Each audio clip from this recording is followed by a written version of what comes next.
take off his jacket. He's so nervous. Okay. Non, un petit peu nerveux. So, je vais peut-être poser la première question de la soirée, ça vous lancera pour la suite.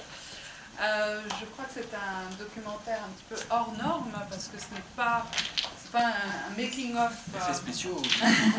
Attention, ce n'est pas un making-of de Only God Forgives.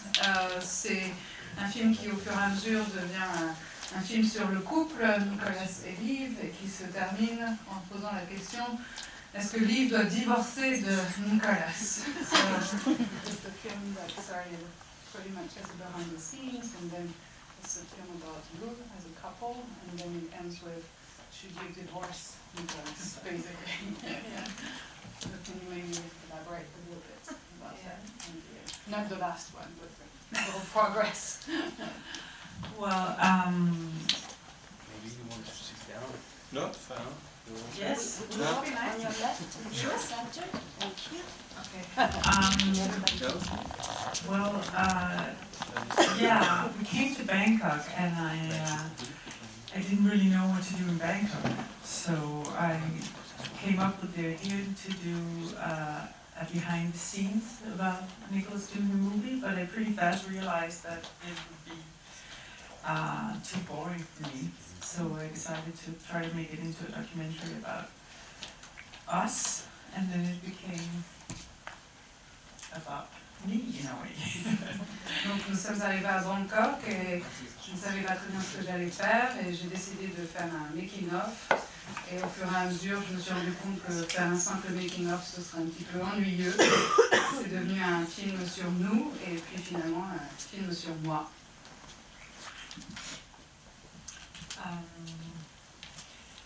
So when did you make that decision over the course of shooting the film, or is that something that appeared to you in the editing room? Est-ce que c'est quelque chose qu'il a décidé consciemment pendant le tournage du film, ou est-ce que c'est quelque chose qui lui est apparu sur la table de montage? I had an idea of what direction that I wanted to go in. I knew that I didn't want to do a movie with just interviews, which I think normally when you do a portrait, it's just a lot of interviews where people could sit and praise Nicolas for being an amazing, fantastic director, which you are, no offense, but I thought it would be more interesting if I could go deeper, and I had that advantage because I'm his wife. So I made a lot of interviews with myself that I didn't use in the movie, so I sort of knew along the way that I would like to do it more personal. But it wasn't until I was in the editing room that we found the exact story of the film.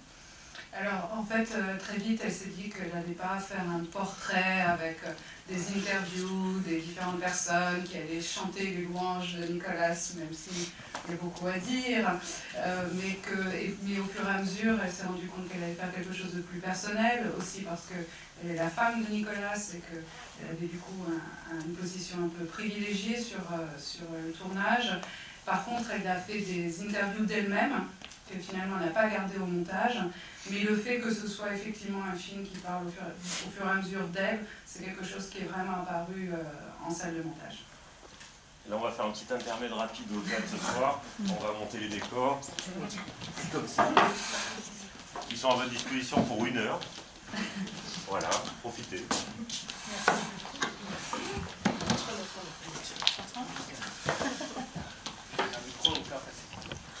Feel like a Smurf.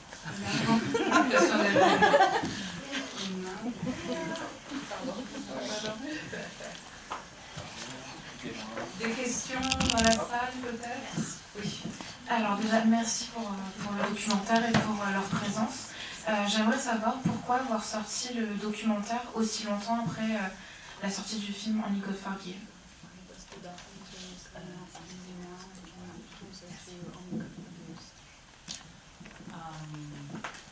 Well, after I filmed it, I think almost a year passed by back in Denmark because I didn't have any money to pay the editor. I didn't get any money to finish the film.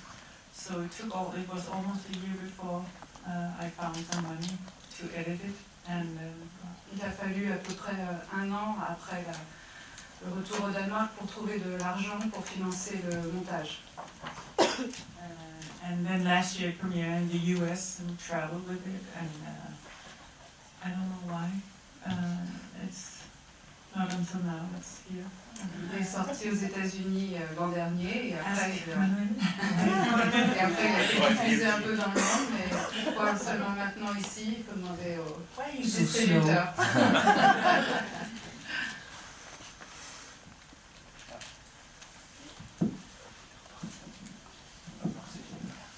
Nicolas, I have a question for you. What is cinema for you?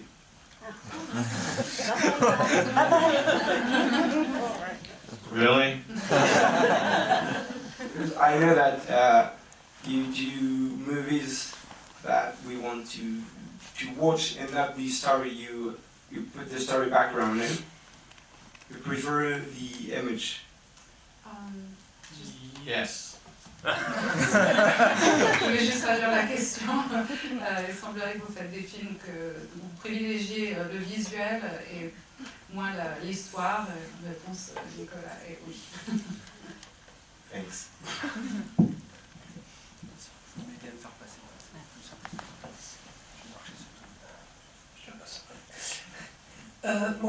Liv, j'ai vu donc que tu n'as pas suivi les conseils de Jodo qui te conseillait donc de divorcer de Nicolas. Mais Nicolas, toi par contre, est-ce que tu as réussi à suivre ce qu'essayait de te dire Jodo, et c'est-à-dire essayer de faire abstraction de la réussite de tes films, parce qu'on sent que dans tout le tournage quand même que tu es omnubilé par l'accueil que va en faire le public. Did you follow Jodorowsky's advice not to focus on the success and not to think about success when you're making a new film? Well, I think that what is interesting about Jodorowsky is that he's very good, because we live in a society, especially nowadays, that is so, where success is very specific. You know, it usually means something financial. And it's what's good about him is when I get too obsessed with, you know, the result, because I need to make another one afterwards. He's able to always tell me, well, don't think so much about the money. Just go with what you feel is right. And I've used him a lot over the years. Ce qui est intéressant avec Jodorowsky, c'est que dans un monde aujourd'hui où succès veut dire assez souvent succès financier, dès que je commence à penser au succès financier, parce qu'il faut qu'un film rapporte de l'argent pour pouvoir en faire un suivant, il me rappelle toujours de se concentrer sur ce qu'on aime, ce qu'on veut vraiment faire. Et ça, c'est assez propre à Jodorowsky dans le monde actuel. Like on the recent film I just did, The Neon Demon, I had a tarot reading every weekend as I was making the film. Pendant le tournage de Neon Demon, que je viens de terminer, il m'a lu le tarot tous les week-ends. So I'm very interested. He calls me his spiritual son, so we have a very strong connection. Nous avons une relation très, très proche, il m'appelle son fils spirituel. But I'm happy my wife didn't divorce me when he told me to do so. Et je suis contente que ma femme n'ait pas divorcé de moi quand il lui a dit de le faire. yeah, we needed some couples therapy, and then it was sorted out. Nous avions besoin d'une thérapie de couple pour régler tout ça. Bonjour. Je voulais savoir quels étaient vos projets, Liv. Est-ce que vous continuez à... Est-ce que vous avez filmé sur le dernier tournage de Nicolas, ou vous avez d'autres projets et je voulais savoir si vos meilleurs souvenirs aussi, tous les deux, à Bangkok. Quels ont été vos meilleurs souvenirs?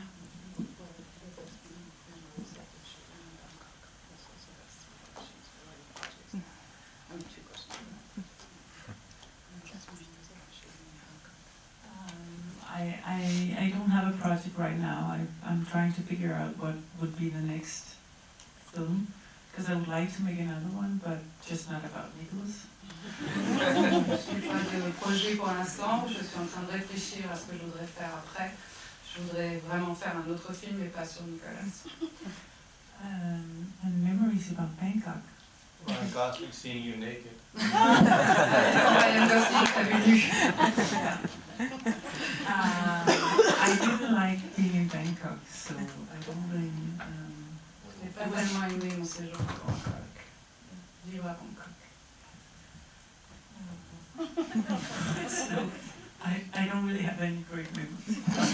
Je n'ai pas de très très bons souvenirs.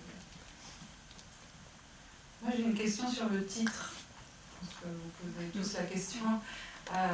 Est-ce que... Can you talk about the title? Yes. Yeah, the title was really hard for me. It was really hard for me to find a title for the movie. We edited the film and I didn't have a title, and my editor was trying to come up with a few suggestions and I didn't like them, and so I asked for help, like from above, and then the idea came to me that it should be called My Life, directed by Refn, and everyone hated that title, and they were like, Nicolas' family, his mother was like, no, they're going to misunderstand it, they think it's his life, and my editor hated it, but I just really liked it myself, so I just think that, I mean, it's a bit harsh, but I think it's also really true for the film. It could have been worse. I could have called it Dictated, like chose a softer version, yeah, so that. À la fin du montage, je n'avais pas de titre, aucune idée de titre. Ma monteuse m'a fait des suggestions, mais il n'y avait rien qui me plaisait. Alors au bout d'un moment, je m'en suis remise à la volonté divine, au ciel. Et j'ai trouvé ce titre, je le trouvais vraiment très bon, et tout le monde l'a détesté. Unanimement, tout le monde l'a détesté. La mère de Nicolas, tout le monde l'a détesté. Et moi, je l'ai trouvé vraiment très très bon. Je trouvais qu'il était peut-être un peu très direct. Certaines personnes avaient peur qu'il soit mal interprété, qu'on pense qu'on parle de la vie de Nicolas, etc. Mais en fait, moi je considère que c'est vraiment un très bon titre. J'aurais pu faire pire, hein. J'aurais pu aussi l'appeler Ma vie dirigée, dictée par Nicolas Refn. J'aurais pu faire bien pire. C'est bien. Bonsoir. Merci pour ce documentaire. Alors, Liv, en fait, la première fois que je vous ai vu, c'était dans le documentaire NWR, où justement, après l'échec de Inside Job, vous étiez en train, avec Nicolas, de vous disputer parce que vous étiez carrément ruiné, vous étiez enceinte de votre premier enfant. Et Nicolas était celui qui était très calme à dire c'est pas grave, tu vas voir, on va s'en sortir, on va avoir de la chance. Et vous, par contre, vous étiez complètement défini. Et là, tout d'un coup, on voit l'inverse où Nicolas, justement, est tout le temps justement suspicieux, tout le temps des doutes sur son film, et vous êtes là à essayer de lui dire ça, je comprends, je vais t'aider, etc. Et, So basically the first time I saw you was in Gambler when Nicolas was very calm and you were very worried and you was very anxious all the time, and here it's the opposite. You're very quiet, very calm and reassuring with Nicolas, who is actually very anxious and very worried all the time. donc ma question est là, du moins ma première question là-dessus, c'est est-ce que finalement ces tensions qui arrivent entre vous, finalement vous servent soit pour votre création à lui ou à vous, et la deuxième question c'est peut-être en connaître un peu plus sur votre parcours, puisque je crois que j'avais compris que vous avez une formation d'actrice, que vous étiez une star au Danemark. So our discussion is useful for people of your creativity and also to know a bit more about your background. You started as an actress and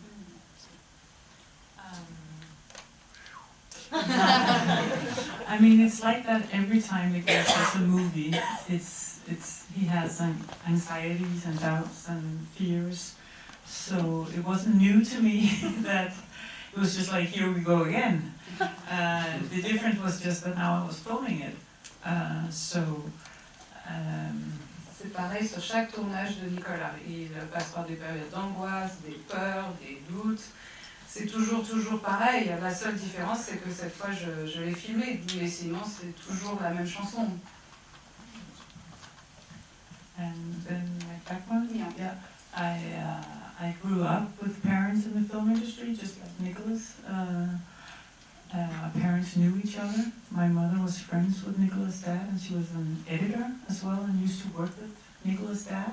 And my father went to film school with Nicolas' mom in the same class. So our parents knew each other before we were born, but we never met. I think maybe we met once when we were like 8 years old or something. We can't remember.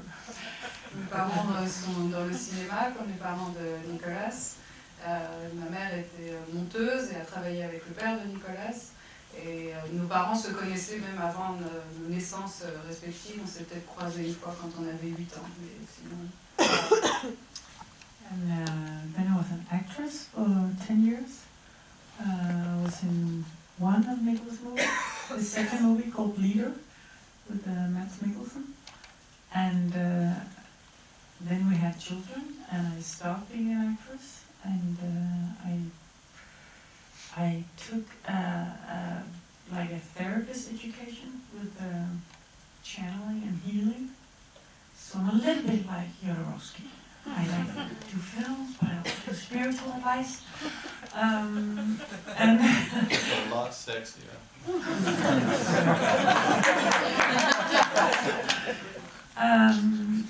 And I did photography a lot because my dad is a photographer, so we used to be in his dark room and develop pictures. So I like photography, and I used to work for magazines with still photography. But it's my first film, like, I didn't do film before, just acting and photography. J'ai été actrice pendant 10 ans. J'ai même tourné dans le deuxième film de Nicolas avec Mads Mikkelsen. Et après, on a eu des enfants, j'ai arrêté de jouer.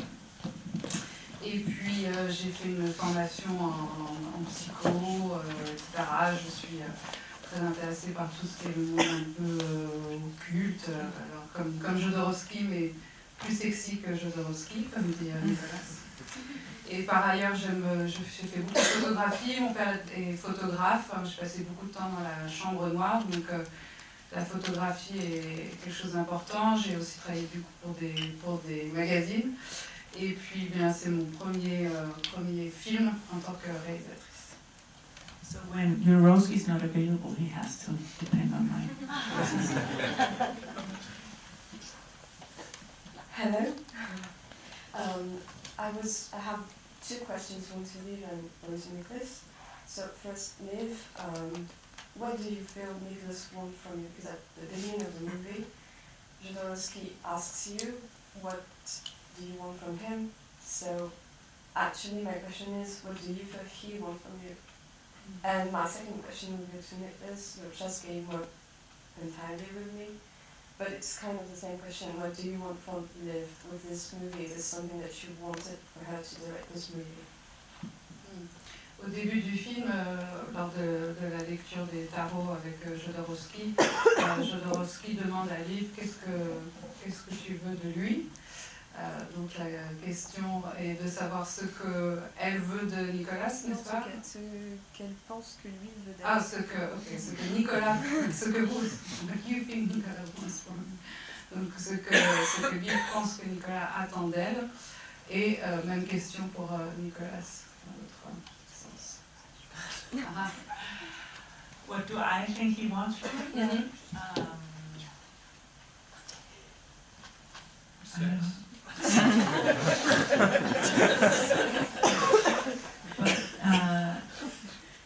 a hard question, but I think that he realized that he's very dependent on me and he needs me.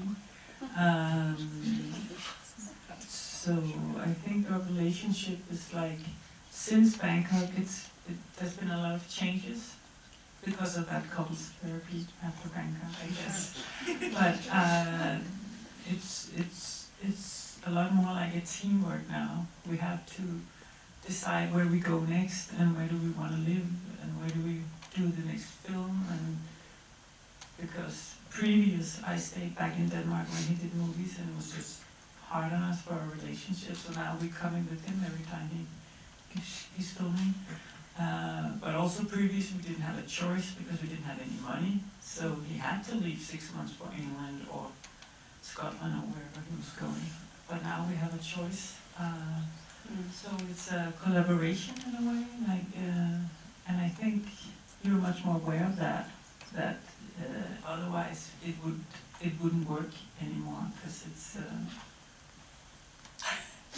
then I had to follow Jodorowsky's advice. We all know so good for him. Donc, je crois qu'il réalise qu'il a besoin de moi, qu'il s'appuie beaucoup sur moi, et depuis Bangkok, beaucoup de choses ont changé, et puis depuis aussi la thérapie de couple après Bangkok. Depuis, nous fonctionnons beaucoup plus en équipe. Au début, on n'avait pas trop le choix pour des raisons financières. Ils partaient pendant des mois pour aller tourner ailleurs et nous, on restait au Danemark. Mais aujourd'hui, on a un peu plus le choix, donc on décide ensemble dans quel pays on vit, où va se tourner le prochain film, et on fonctionne beaucoup plus en équipe. Et je crois aussi qu'il s'est rendu compte de tout ça depuis l'expérience à Bangkok. This is so rare, like Nicolas is the eye candy. C'est très rare, mais Nicolas est un peu le beau mec à côté de moi, c'est pas le sujet principal de la conversation. Hi, thanks for being here tonight. So I had one question, because I could not help but thinking of movies such as Heart of Darkness, obviously, which you've probably been told about before. So you're not the first woman director to shoot a movie about their husband shooting a movie. How did you feel about that? Did you have that in mind while shooting the movie? Vous n'êtes pas la première femme de réalisateur à réaliser un film sur le film que son mari est en train de réaliser. On pense bien sûr à Heart of Darkness, sur le tournage de Coppola. Est-ce que c'est quelque chose auquel vous avez pensé? When I first began, I didn't think about it, but then everyone told me to go watch Heart of Darkness. Au début, je n'y ai pas pensé, et puis tout le monde m'a dit de voir de regarder Heart of Darkness. So I watched it while I was filming, and it's not that I don't like it, but I just knew that I wouldn't do it that way, because I think Heart of Darkness is very much like a behind-the-scenes film. It's not so much about them. It's so I wasn't intimidated by it in any way, even though it's a good film. So I liked it, but I just knew I wanted to do something different. Alors j'ai fini par le regarder sur le tournage, et c'est pas du tout que j'ai pas aimé, au contraire, mais c'est vraiment un making-of. C'est pas un film sur la relation entre le mari et la femme. Donc j'étais pas complètement intimidée par ce film, parce que c'était pas ce que moi je voulais faire.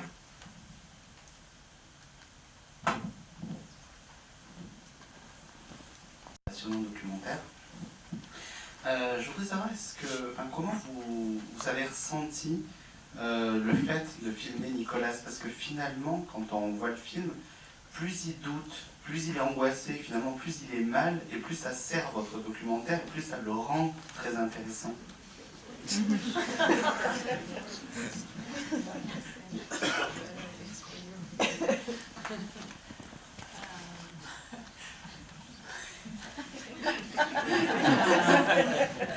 Yeah, I was like, yeah, I can see, yeah. No, I mean, it's at the same time, it's really hard to be with Nicolas when he does a movie, because it's like, C'est vraiment difficile d'être avec Nicolas pendant un de ses tournages. But of course I knew the more drama, the better for me, so it was sort of mixed feelings. Mais je savais aussi que plus il y avait de drame, mieux c'était pour moi, donc j'avais des sentiments un peu mélangés, un peu contraires.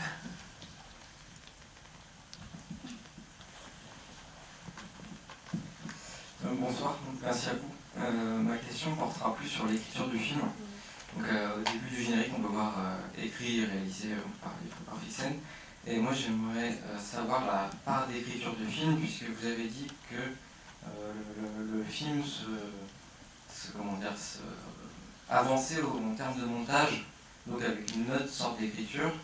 Là où par exemple Au cœur des ténèbres par la femme de Coppola avait été déjà préparé, relativement préparé avant le tournage et pendant.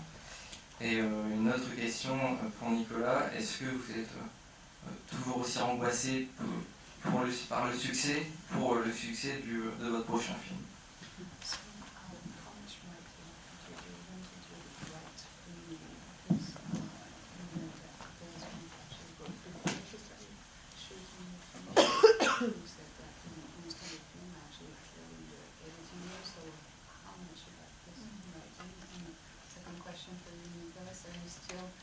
So much, do you feel so much anxiety still about whether the next film would be a success or not? Like, do you still feel the kind of pressure each time you start a new project?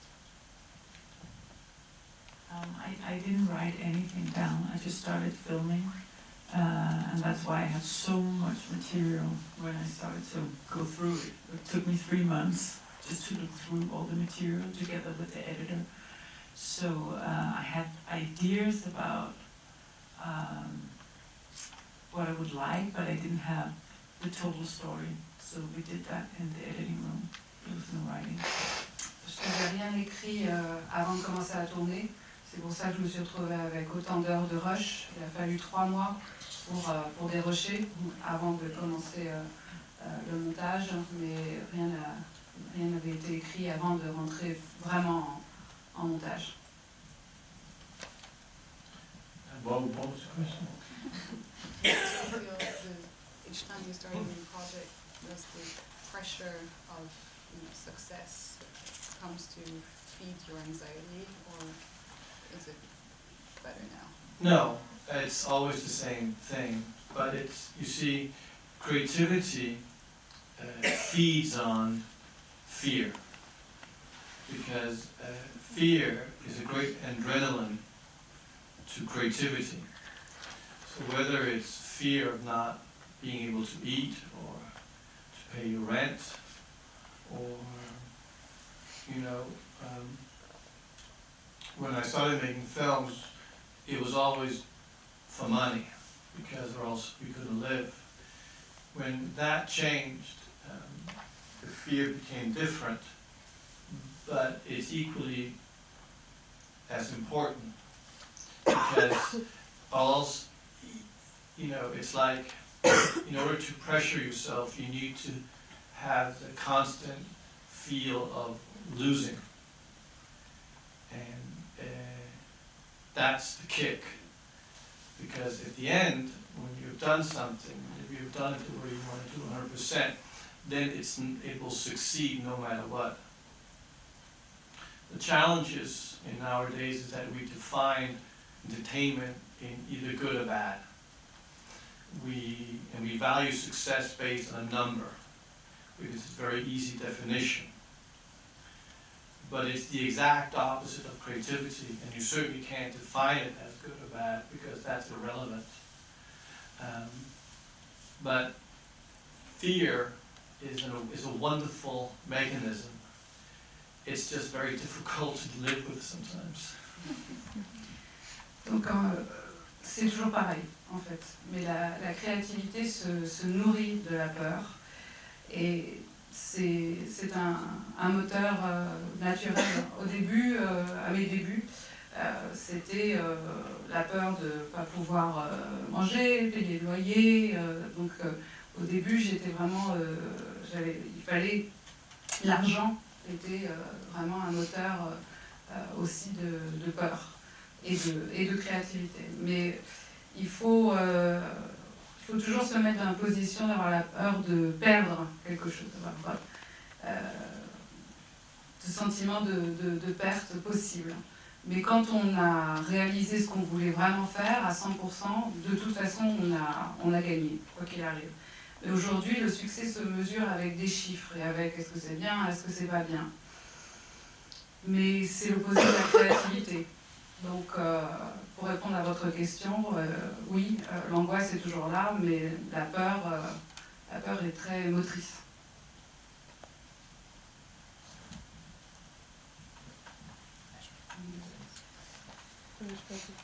vos premières.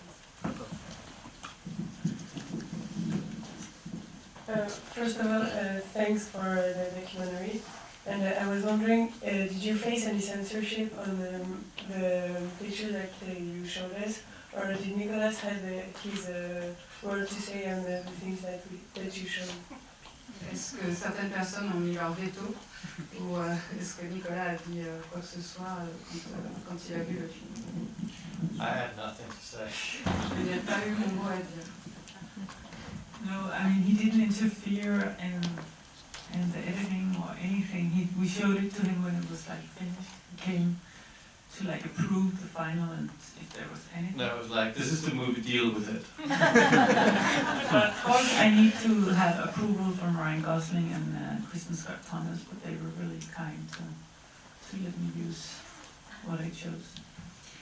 Donc en fait, Nicolas n'a absolument pas interféré à quelque moment que ce soit.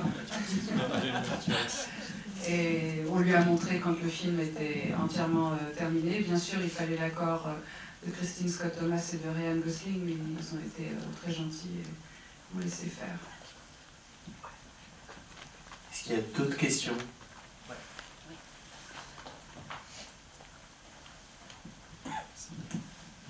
Hi, Nicolas. I have a quick question. There's been a lot of talk about money tonight.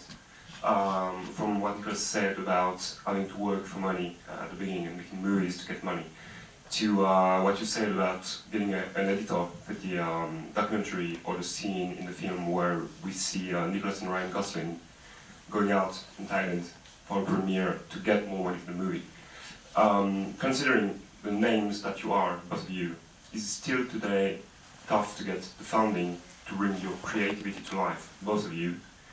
And do you feel that your creativity is impaired by the need to get the proper funding or the lack of funding?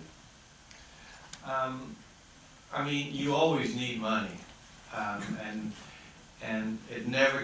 it's never easy. It can get a little more easier, but I also work in a very much like full autonomy. So, and because I don't shoot the scripts I write, people don't really know what they're going to get. So I try to ask for as little money as possible, because with every dollar comes a responsibility. So, for example, if you do a $2 million movie or a $4 million movie, or you do a $100 million movie, you may have creative freedom on both movies contractually, but because there's so much investment, there's already a control. Because if you make a $100 million movie, your movie has to make $500 million to make a profit. And then you already censored what kind of film you want to make. Where if you make a $4 million movie or in that region, you're much more flexibility to just to do what you want to do. En fait, on a toujours besoin d'argent. Ce qui n'est jamais facile, ça peut l'être un peu plus. Mais en fait, je suis quelqu'un de très autonome. Je ne tourne jamais les scripts que j'écris. Les gens ne savent jamais ce à quoi ils doivent s'attendre avec le résultat final. Mais le problème avec l'argent, c'est qu'avec chaque dollar investi vient une responsabilité. Quand on a un budget de 100 millions de dollars, on sait qu'il faut faire un certain nombre d'entrées pour que le film soit rentable et pour qu'ensuite on puisse avoir l'argent pour faire le suivant. Alors que si on fait un film à 4 millions de dollars, on a plus de flexibilité et la somme investie influe beaucoup moins aussi sur la forme, le genre du film et sur sa propre créativité. But you must never make money an obstacle creatively. I mean, that's not even a possibility. Mais l'argent ne doit jamais être un obstacle à la créativité. And then sometimes you got to be clever, like when the people in the Hoi Hin Film Festival, I think, or north of Thailand, when they called us and said, we'll give you, was it $20,000 or something? I can't remember. Like $20,000 or something like to show. 40? Was $40,000? 40. It started as $20,000, and I needed money to buy off the police in Bangkok. So I needed cash. And I said to Alejandro, well, if you pay us 40, Ross, Ryan, and myself will come and walk your red carpet.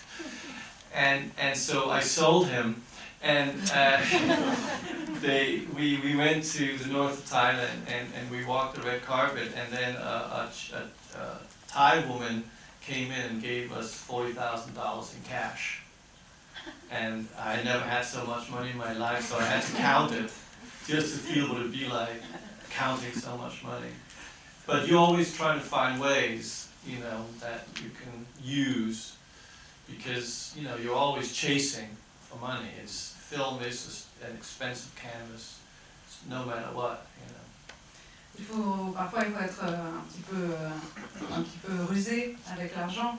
Donc, comme vous avez vu dans le film, on nous a proposé de l'argent pour venir présenter le film dans un festival à 2 heures au nord de Bangkok. Et au début, on nous avait proposé $20 000. Alors, j'en ai parlé à Ryan, et puis finalement, on a obtenu $40 000 chacun, parce qu'on avait besoin de cet argent liquide pour les bakshish, en fait, à la police de Bangkok, et donner à la police de Bangkok sur le tournage. Donc bon, j'ai vendu Ryan Gosling pour $100 000 au final. Alors on a parcouru le tapis rouge, et puis après une dame thaïlandaise est venue nous donner tout cet argent en liquide. Je n'avais jamais eu autant d'argent en liquide de toute ma vie, donc j'ai compté billet après billet. Mais bon voilà, on trouve toujours un moyen pour trouver de l'argent, puisque de toute façon, quelle que soit la taille du film, ça coûte toujours de l'argent, quoi qu'il arrive. But there is always that sense you're willing to sell yourself for anything, just to get the money. Il y a toujours l'idée qu'on est prêt à se vendre ou à vendre n'importe quoi pour avoir l'argent. Hi, congrats on the film. I wanted to know that a lot of filmmakers like George Lucas or Paul Verhoeven talked about the vital influence of their partner in the making of their film. Like Verhoeven said that at first he didn't want to do RoboCop because he thought that the script was stupid, but then his wife convinced him to do it and turned it into a masterpiece. So I wanted to know, how would you describe your influence on each other in your work, in your respective work, and in the making of Only God Forgives? Beaucoup de réalisateurs ont parlé de l'influence de leur femme ou de leur mari sur leur travail. Paul Verhoeven a dit qu'il pensait ne pas faire Robocop parce qu'il trouvait le script un peu idiot. Et puis sa femme l'a persuadé de le faire, et c'est devenu le succès qu'on connaît. Donc comment définiriez-vous l'influence réciproque que vous avez l'un sur l'autre? Well, I mean, for example, it was Liv who basically persuaded me to hire Carey Mulligan, because I had never seen any of her movies, and I've only met her, and but I liked her, so it was, you know, I use her a lot, you know, in terms of, you know, she's very harsh in her opinions. Yes, you are. So it's hard, like specifically, but it's very much like, of course, there's a part of me that always seeks her approval, and on the movie that I just did, there was a certain famous actor who I won't name his name. That was going to be in the movie, and I was really excited. And when I told Liv about this specific actor, she goes, "Why do you want a doll in your movie?" Okay, yeah, all right, that's not such a good idea. And then I hired him. But it's been very, you know, in terms of her opinion, very valid to kind of all the decisions. Donc en fait, par exemple, c'est Liv qui m'a persuadé d'engager Carey Mulligan. Je l'avais vu dans un film, et voilà, c'est elle qui m'a persuadé de l'engager, et je m'appuie beaucoup sur elle parce qu'elle a des opinions très tranchées. Et en fait, il y a quand même toujours une partie de moi qui recherche son approbation, d'une manière ou d'une autre. Et sur le film que je viens de terminer, au début, au casting, j'avais pris une actrice, et quand je lui en ai parlé, elle m'a dit « Mais pourquoi tu veux une poupée dans ton film ? Ça n'a aucun sens. » Du coup, j'ai changé de comédienne. That wasn't why you fired him. Yes, it was. Oh, there was a man? But Yes. it was a man. Ah, ok. Donc pourquoi veux-tu quelqu'un de A very chiant? famous male Ah, un acteur très très célèbre. Like a Barbie doll. Qui ressemble à une poupée. Donc, une poupée Barbie.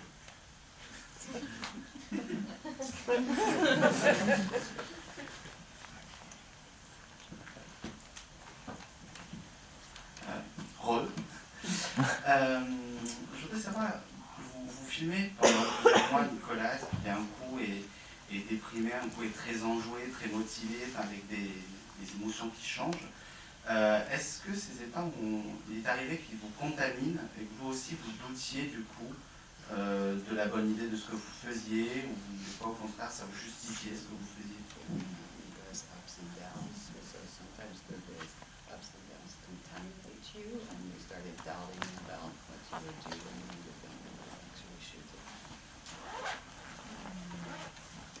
No, I didn't really think about it that way.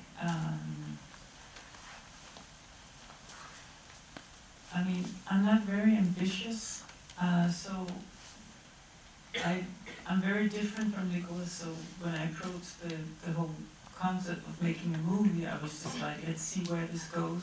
Just go with the flow, and if it works, great. If it doesn't, I just throw it in the trash. So it didn't affect me in the way that I wanted to do my movie.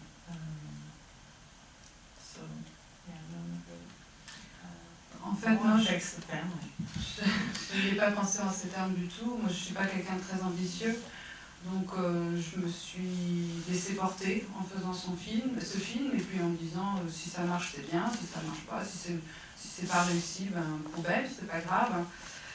Donc, ça n'a pas de grande influence sur ces états comme ça de haut et de bas n'ont pas eu une grande influence sur moi. Ça a une influence par contre sur la famille.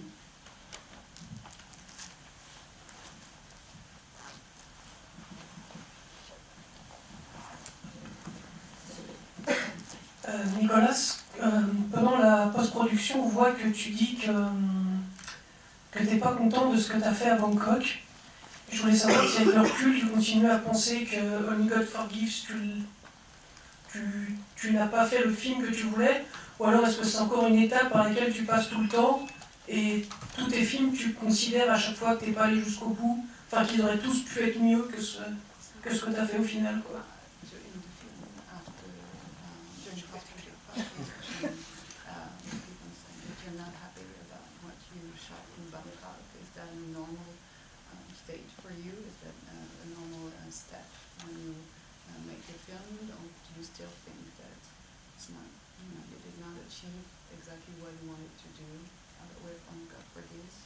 No, I'm very proud of the film.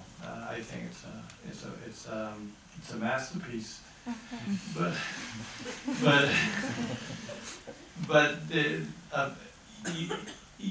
you kind of go through a process creatively where you start to hate what you do, and because you actually love it, but you hate it because you want to see what it's like looking at it as a failure, because it forces you to look at it in a different way. And so the ups and downs comes from some days you love it, some days you hate it, but it's a creative mechanism to always look at it as round and never on one direction. You always look at it from various angles as you move along. But no, I thought the film turned out tremendously well. En fait, je suis très fière de ce film. Je pense même que c'est un chef-d'œuvre.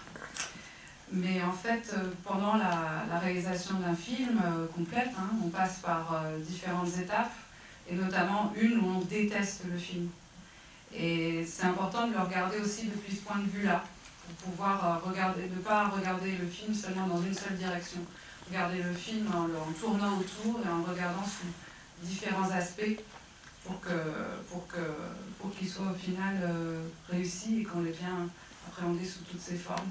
Mais au final, je suis très contente du film. But I think it's an interesting what you will call it.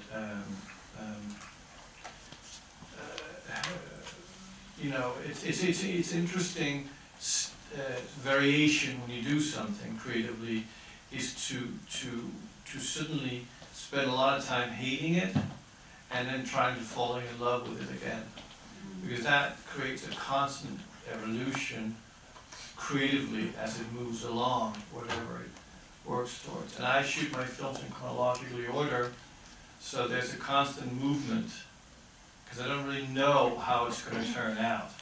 So that means that some days I love it, some days I hate it, but I know I love it, even though I hate it. It's like being married. And so you don't really have a lot of options, but it's in a way to constantly creative. Whenever you feel satisfied, you have to find a way to feel dissatisfied, to be able to look at it in another way, to see what potentially it could evolve into. See, it's not easy living with him. Schizophrenia. En fait, il y a une variation dans la créativité qui est très intéressante. You're not too easy. C'est que ce qui est intéressant, c'est de passer beaucoup de temps à détester ce qu'on est en train de faire et soudain retomber amoureux du film qu'on est en train de faire. Et en plus, comme je tourne les films de manière chronologique, tous les jours sont différents. Des jours on est satisfait, des jours on n'est pas satisfait. Et au moment où on est satisfait, il se trouve trouver un moyen de ne pas être satisfait avec ce qu'on a fait, pour pouvoir toujours trouver des différents angles, toujours voir les choses différemment pour que le processus avance et que le film évolue vraiment. C'est comme un mariage, il y a des moments où ça marche, des moments où ça ne marche pas. Il faut toujours faire en sorte que ça avance.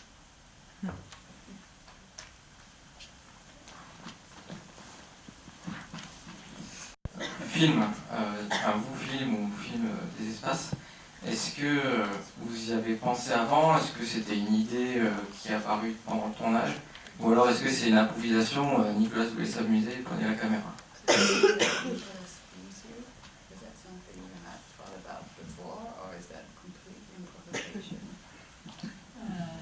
That was complete improvisation, and I actually forgot about that scene. It was my editor who found it. One day I wasn't in the editing room. She said, "I found this scene.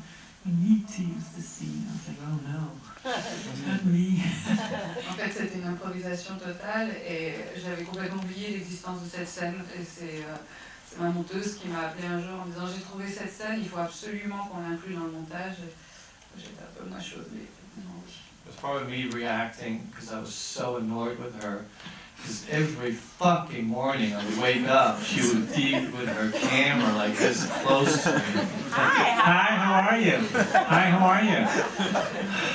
C'était une réaction de ma part. How was last night? Tous les matins, tous les putains de matins. Je me réveillais avec sa caméra qui était à ça de moi en disant alors, comment ça va et comment ça s'est passé hier?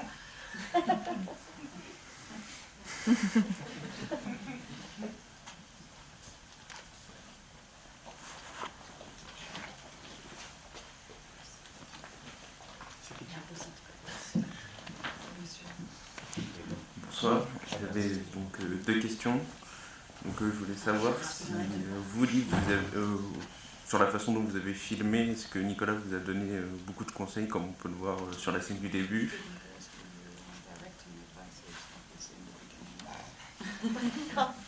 Et la deuxième partie, c'est avec du recul, est-ce que vous regrettiez de ne pas avoir mis certaines choses?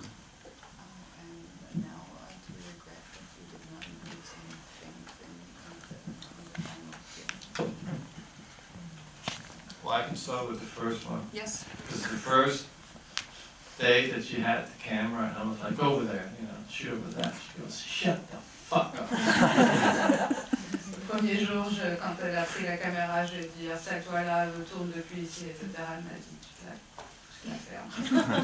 I just got the camera and had to figure it out and trying. I was and then, trying to help. Of course, he's like starting to direct me. Go over here. Like, it's so typical him. He's like bossy, but that was no, he didn't. I mean, maybe a few times in the beginning, but then he backed off, and he didn't interfere like at all. Otherwise. Le premier jour, quand j'ai eu la caméra et que j'essayais un peu de la maîtriser, il me disait mets-toi là, filme là, etc. Il essayait de me diriger, mais très vite, il a complètement arrêté d'interférer, vraiment très très rapidement. About the material that I direct, no, not really. I mean, there was a lot of scenes with Nicolas and Ryan that was really, really funny. So, like Ryan making fun of Nicolas and stuff like that. There was so many scenes, but it was just to balance it, that it wouldn't be too much. So you have to like kill your darlings, I guess. Et sur des scènes que peut-être je regrette de ne pas avoir inclus, il y avait des scènes assez drôles entre Ryan Gosling et Nicolas, notamment Ryan se moquant de Nicolas, mais ça aurait été un peu trop déséquilibré. Donc, bon, au bout d'un moment, on est obligé de tuer ses idoles. On a le temps que pour 2 dernières questions. Last 2 questions. Ryan Gosling just turned like this.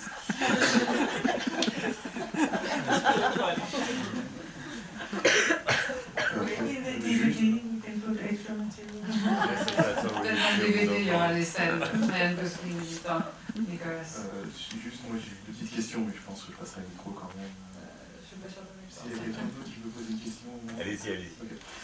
Alors la question, c'est que j'ai cru comprendre qu'à Bangkok, vous avez fait venir un chaman pour exorciser la chambre d'une de vos filles, qui aurait été quelque chose plus ou moins qu'on aurait pu voir filmer. Et je voulais savoir dans le livre, qu'est-ce que vous, votre point de vue sur cette question-là, sur le chaman qui serait venu donc, pour exorciser la chambre de votre fille.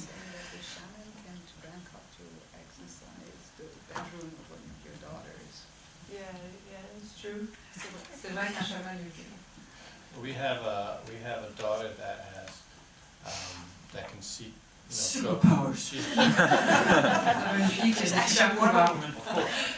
We have a daughter that can see ghosts. It's not very funny, but it's true.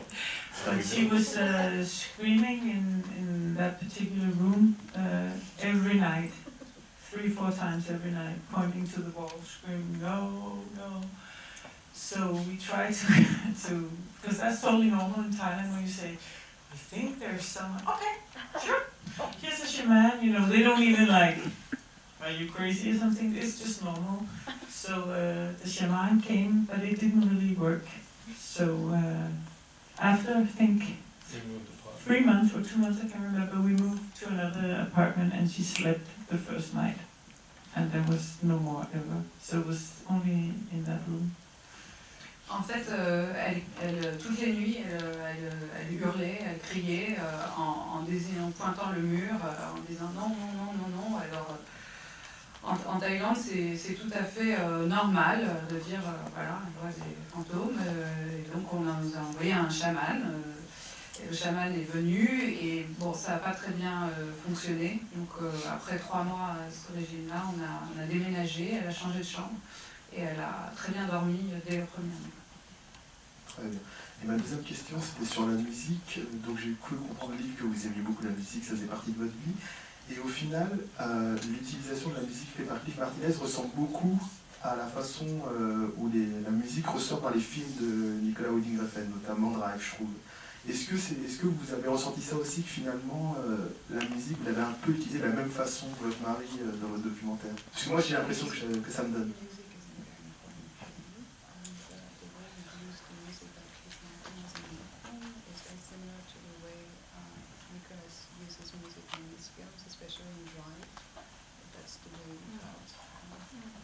I used, I was so happy that Cliff agreed to do the music.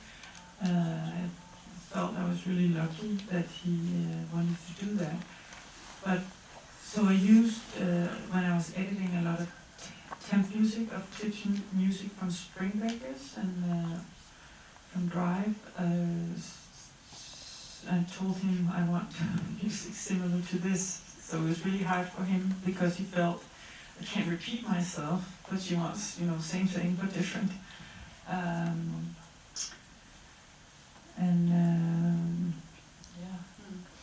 Alors, j'ai vraiment beaucoup de chance que Liv Martinez accepte de faire la musique. Et en fait, pendant le montage, j'ai utilisé des musiques temporaires qui étaient les musiques de Liv Martinez, de Spring Breakers et de Drive. Et après, quand il est venu, je lui ai dit, ben voilà, c'est ça que je veux. Donc c'était compliqué pour lui de faire la même chose, mais différemment, ou différemment, mais la même chose. Voilà. Dernière question.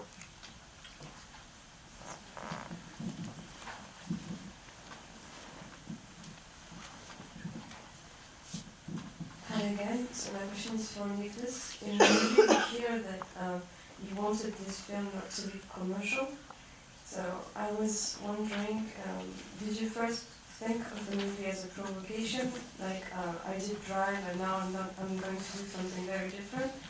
Or did you just happen to think of a movie that was not commercial and then just deal with it?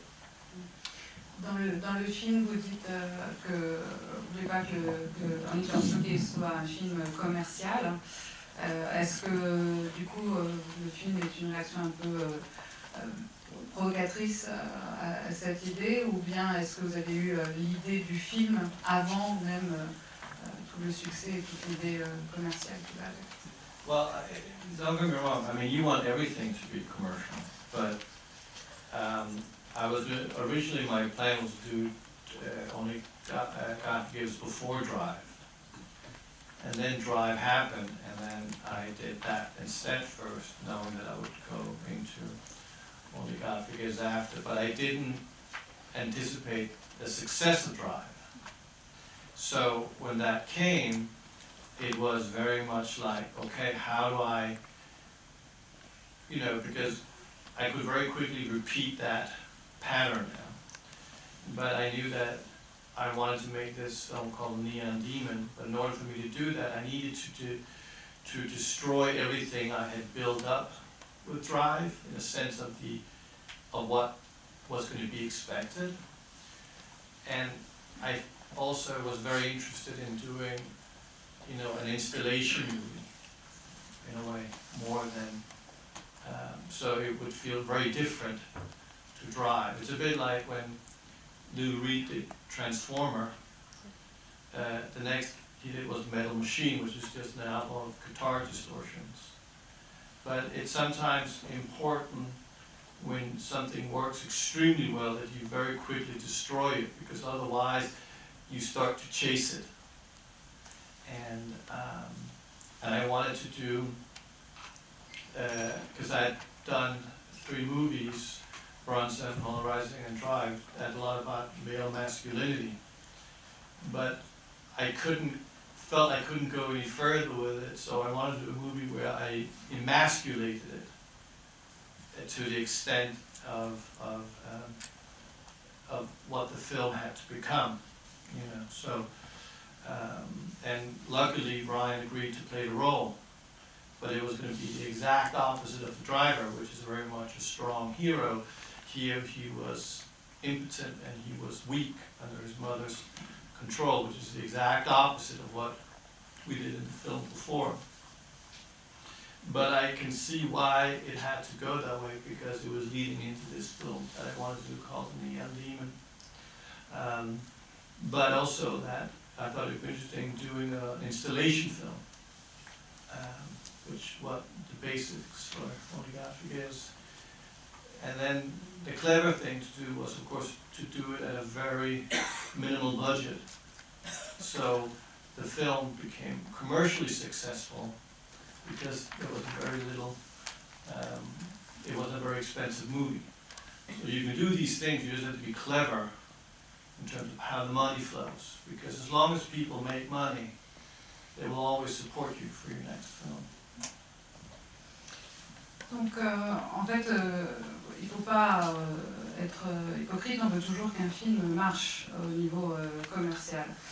Et en fait, ce qui s'est passé, c'est qu'au début, je vais faire Only God Forgives avant Drive.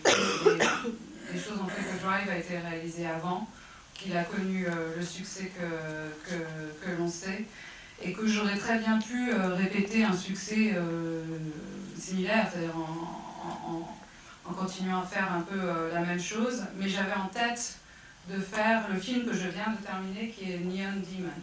Et pour pouvoir le faire, il fallait détruire tout ce que j'avais fait auparavant.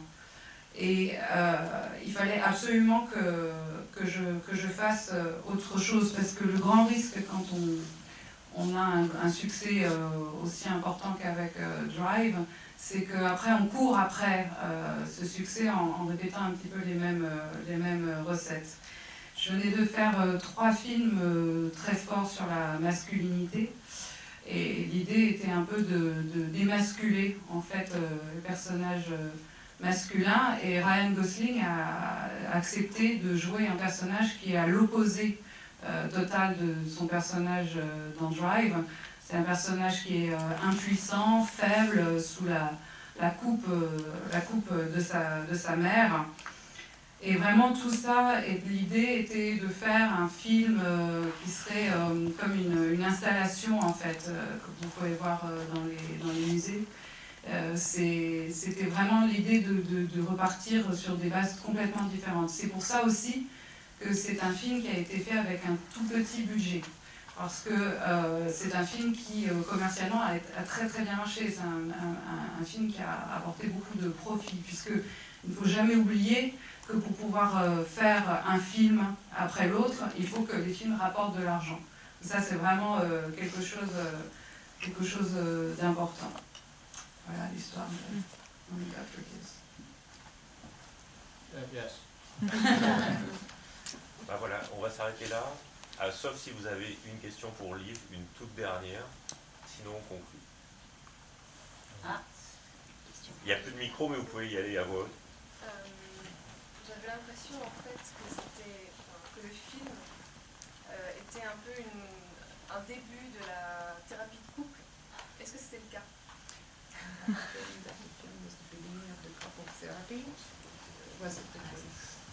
Yes. Yeah, in a way. Oui, d'une certaine façon. It was very therapeutic to make the film, I guess. C'était très thérapeutique de faire le film. I mean, we've been together 20 years, so, and she's the only girlfriend I ever had, so I don't know any other women besides her. You can kind of say I came straight out of my mother into her. Ça fait 20 ans qu'on est ensemble. Ça fait 20 ans qu'on est ensemble et c'est la seule petite amie que j'ai eue. En un sens, on peut dire que je suis sortie de ma mère pour rentrer dans ma vie. He had his own apartment. C'est pas vrai, il avait son propre appartement. It was just a setup. It was a setup. Ça a été un piège, c'était juste, tout était faux. But for me at least, I mean, I'm certainly very dependent on Liv, and I think that it took many years to me to realize that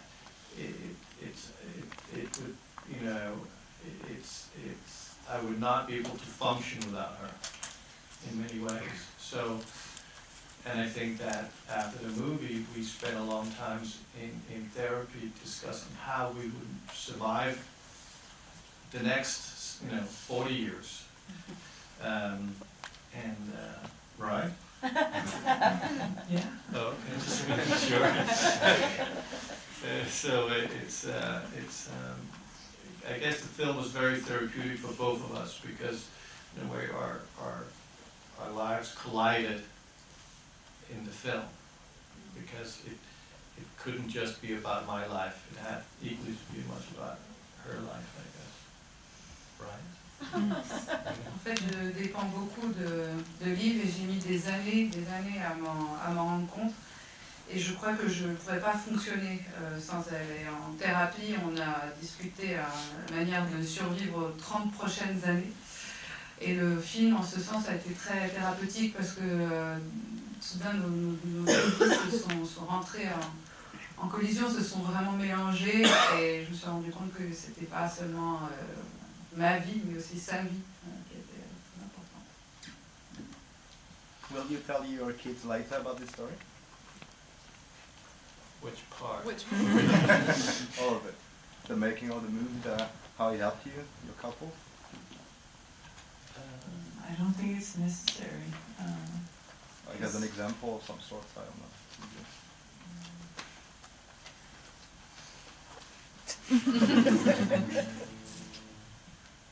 Oh, look. If one can,